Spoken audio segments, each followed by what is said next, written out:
Hi, my name is Emily Alvarez, Program Manager with StopWaste based in Oakland, California, and I'm here to talk to you about my session proposal for Greenbuild 2020, which is on the Carbon Block Challenge. My background is a mix of green building and city planning, and during my planning career, one of the things I got really frustrated about was the idea that we'd write these general plans or specific plans. In California, we would have to do environmental impact reports based on the California Environmental Quality Act, and one of the impacts that we had to assess was greenhouse gas emissions and climate change. But guess what? Most of our plans were, we have to meet this much growth by this year. And so where do we put that growth? We do all the work, the land use planning, and then in those impact reports, we would say, okay, here are the greenhouse gas emissions now for this growth that we're anticipating. Let's try and mitigate those emissions. And I really wanted to come up with a way to combine the planning for growth and the greenhouse gas emissions so that when considering growth, you're really making trade-offs between both of those things at once.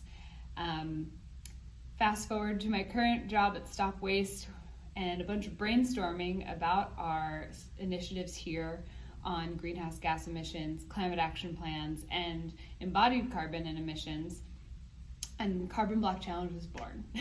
So there's a game board, which is a basic land use map of a fictional, somewhat based on reality, suburban downtown area.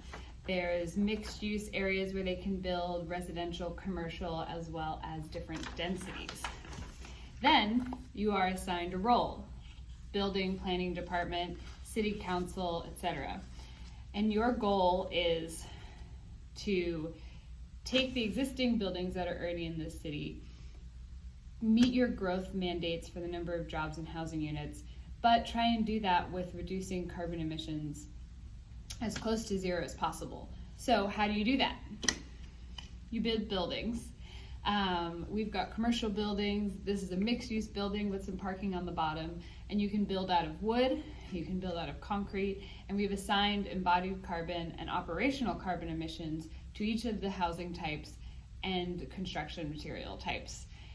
And on top of that, the reason why we have city council member positions is because there are policies that you can pass to try and reduce greenhouse gas emissions, similar as to there would be in a climate action plan, but we also have policies on reducing embodied carbon.